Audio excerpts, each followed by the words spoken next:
Some of you have been called to break generational curses in your families. Some of you have been called to end cycles that have been going on for so long in your families. Some of you have been called to go and bring the children of God out of Egypt into the promised land.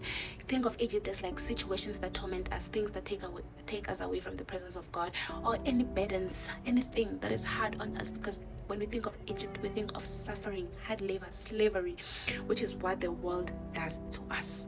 Okay, so I'm coming from Exodus 4, which talks about the signs that God instructed Moses to go and perform in Egypt, so that they may believe that he was sent by God indeed, right?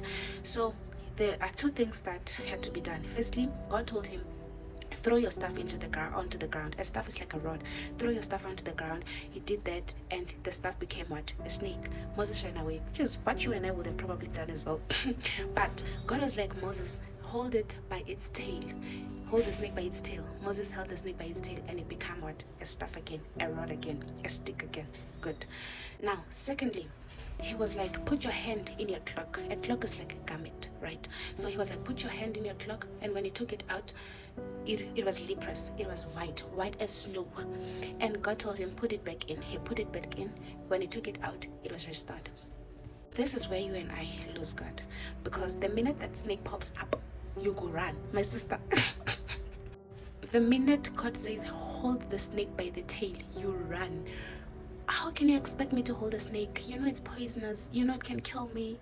You know, 1, 2, 3, we have reasons for everything. We run away from God. So this is just for me to spread out a word of encouragement to say, it's not permanent. It's just a sign that you need to go and perform. Maybe it's going to be a testimony so that they can believe that God really exists. Whatever God is taking you through, because what I've noticed as well is that God did not tell Moses that this is going to become a snake. He didn't tell him it's going to be a rod again. He just told him what to do, and he did what he was told to do.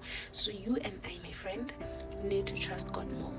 Be obedient, do as he says, because he has already gone before you, and you just need to trust and believe that it's not permanent. In a split of a second, he can change it, he can restore it, and you can go and save others too with your testimony, with your gift that God has given you, with the word that he has spoken to you.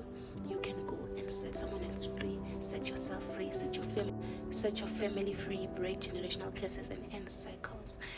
And I just pray that you believe in your heart that you've been called, because he has called you.